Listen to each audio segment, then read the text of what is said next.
Hi friends, welcome to Sikdar's academy. Sikdar's একাডেমিতে সবাইকে স্বাগত। এই ভিডিওতে আমরা আলোচনা করব ডিএ নিয়ে।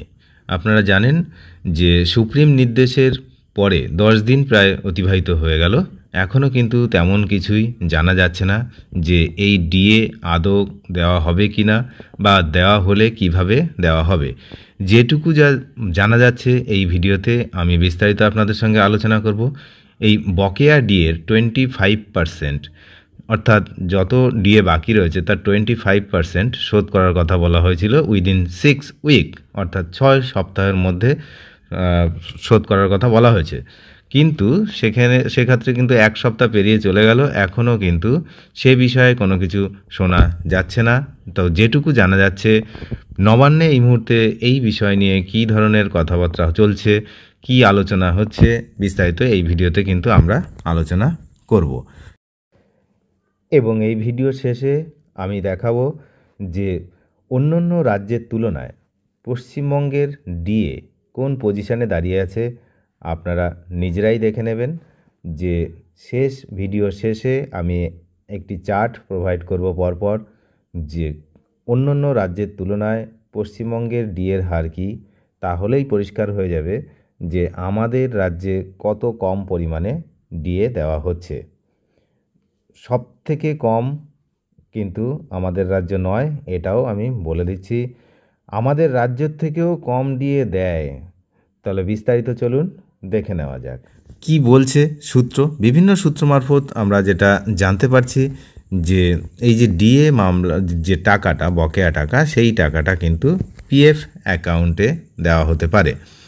তো এখানে একটা সমস্যা রয়েছে, পিএফ অ্যাকাউন্ট তাদেরই থাকে যারা হচ্ছে কর্মরত, কিন্তু যারা পেনশনার, ফ্যামিলি পেনশনার, তাদেরটা কিভাবে দেওয়া হবে।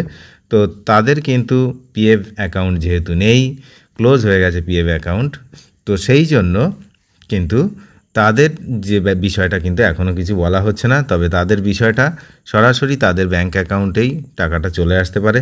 আর যদি পিএফ অ্যাকাউন্টে যাদেরকে দিচ্ছে, অর্থাৎ যারা কর্মরত, তাদের যদি পিএফ অ্যাকাউন্টে টাকা দেয়, আপনারা জানেন পিএফ অ্যাকাউন্ট থেকে টাকা তোলার কিছু নিয়ম কানুন রয়েছে।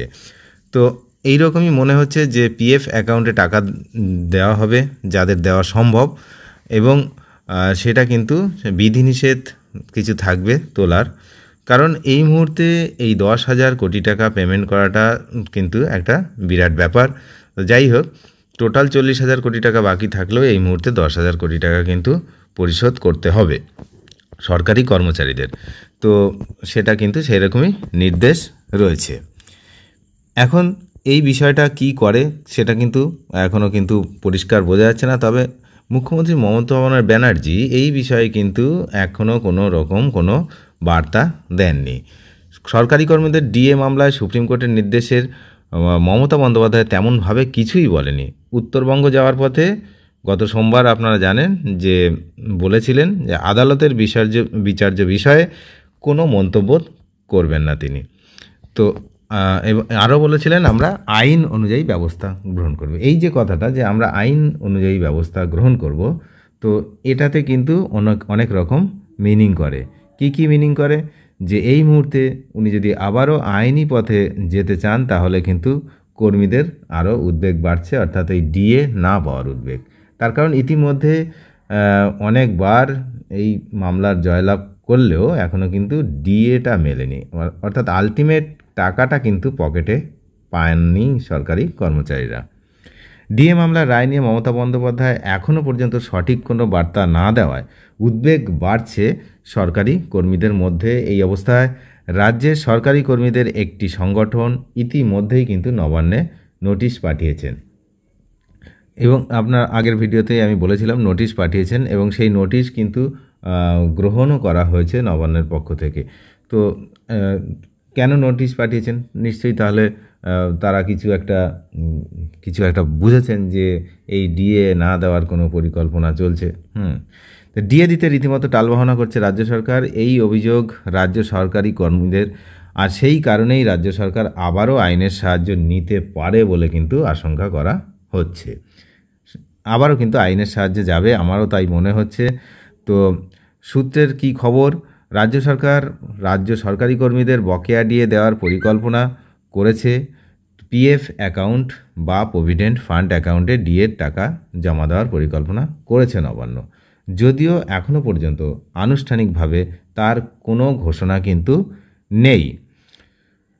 তো সময়সীমা এখনও প্রকাশ করা হয়নি। কর্মীরা জানাচ্ছেন তারা এই সিদ্ধান্তের পেছনে সরকারের কোনো পরিকল্পনা দেখছেন না এবং তারা তা পেতে কিভাবে কার্যকর হবে সে বিষয়ে পরিষ্কার কিছু কিন্তু জানানো হয়নি। সুতরাং ডিএ নিয়ে কিন্তু এখন ধোঁয়াশা চলছে। আর confederation of state government employees DA সংক্রান্ত বিষয়ে রাজ্য সরকারকে যে আইনি নোটিশ দিয়েছে তা অবশ্য গ্রহণ করেছে সংশ্লিষ্ট কর্তৃপক্ষ এবং সেটা কিন্তু জানিয়েছেও সংশ্লিষ্ট যে সংগঠন তার নেতারা কিন্তু জানিয়েছে যে এটা গ্রহণ করা হয়েছে। আর আশঙ্কাটা কি? কেন্দ্রের সঙ্গে যে সমহারে ডিএর দাবিতে রাজ্য সরকারি কর্মীরা দীর্ঘদিন ধরেই লড়াই করছেন। আইনি লড়াইয়ের পাশাপাশি তারা প্রতিবাদ বিক্ষোভও দেখাচ্ছেন। আইনি লড়াই একাধিকবার জিতলেও এখনও হাতে পাননি ডিএর টাকা, তাই সিঁদুরে মেঘ দেখলেও তারা ভয় কিন্তু পাচ্ছেন। তার কারণ এর আগেও আমি প্রথমেই বললাম যে অনেকবার হচ্ছে এই মামলায় কিন্তু তারা জয়লাভ করেছেন, তারপরেও কিন্তু আলটিমেট তাদের পকেটে টাকাটা এখনও পর্যন্ত ঢোকেনি। সারা ভারতে মহার্ঘ ভাতার চিত্র এবার আমরা দেখে নেব, যেটা ভিডিওর প্রথমেই আমি বলেছিলাম যে লাস্টে আমি একটা সারণী দেব, সেখানে রাজ্য কেন্দ্রশাসিত অঞ্চলের তুলনায় কোন কোন জায়গাতে কতটা পরিমাণে ডিএ দেওয়া হচ্ছে তার বিস্তারিত আমরা এই চার্টে দেখে নেব। ভারতের বিভিন্ন রাজ্য ও কেন্দ্রশাসিত অঞ্চলে মহার্ঘ ভাতার হারে উল্লেখযোগ্য পার্থক্য দেখা যায়। কিছু কিছু রাজ্য কেন্দ্রীয় সরকারের সমতুল্য, আবার কিছু কিছু রাজ্য অন্যরকম, তার থেকে বেশি কম এরকম রয়েছে। তো চলুন আমরা সরাসরি চার্ট দেখতে চলে যাই। দেখুন প্রথমেই রাজ্য কেন্দ্রশাসিত অঞ্চল আর ডিএ হার আর কার্যকর হওয়ার তারিখ আর মন্তব্য এরকমভাবে টেবিলটা বানানো। প্রথমে রয়েছে হিমাচল প্রদেশ 56%, দেখতেই পাচ্ছেন আপনারা। তারপরে ওর বৃদ্ধিগুলো সব ডান দিকে লেখা আছে। তারপর কেন্দ্রীয় সরকারেরটাও এখানে বলা আছে 55%, আর অরুণাচল প্রদেশ 55%, আসাম 55%, বিহার 55%, চণ্ডীগড় 55%, ছত্তিশগড় 55%, দিল্লি 55%, গুজরাট 55%, হরিয়ানা হচ্ছে আপনার 55%, ঝাড়খণ্ড সেও কিন্তু 55%, মধ্যপ্রদেশ 55%, নাগাল্যান্ড 55%, ওড়িশা 55%, পন্ডিচেরি বা পুদুচেরি তারও কিন্তু 55%, রাজস্থান, তামিলনাড়ু, উত্তরপ্রদেশ, উত্তরাখণ্ড, আন্দামান দেখতেই পাচ্ছেন বেশিরভাগ জায়গাতেই 55%, দাদরা নগর হাভেলি 55%, লাক্ষাদ্বীপ 55%, জম্মু কাশ্মীর 53%, লাদাখ 53%, সিকিম 53%, মেঘালয় 49%, পাঞ্জাব 42%, মিজোরাম 40%, মণিপুর 39%, অন্ধ্রপ্রদেশ 33.67%, তেলেঙ্গানা 33.67%, ত্রিপুরা 33%, পশ্চিমবঙ্গ 18%। এই হলো সেই জায়গা, পশ্চিমবঙ্গ 18%।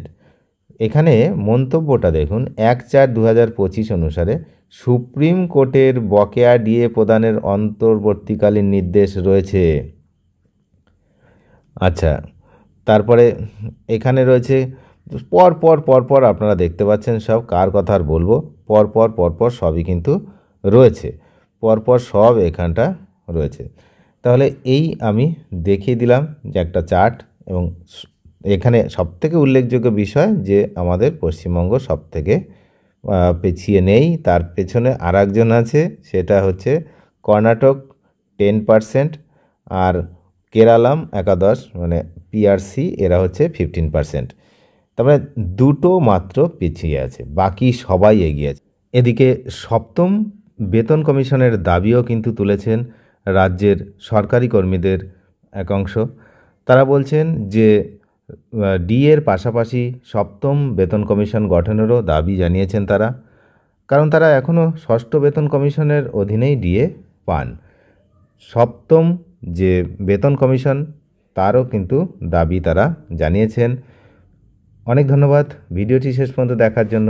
চ্যানেলে নতুন হলে অবশ্যই চ্যানেলটিকে সাবস্ক্রাইব করে সঙ্গে থাকবেন। Thank you.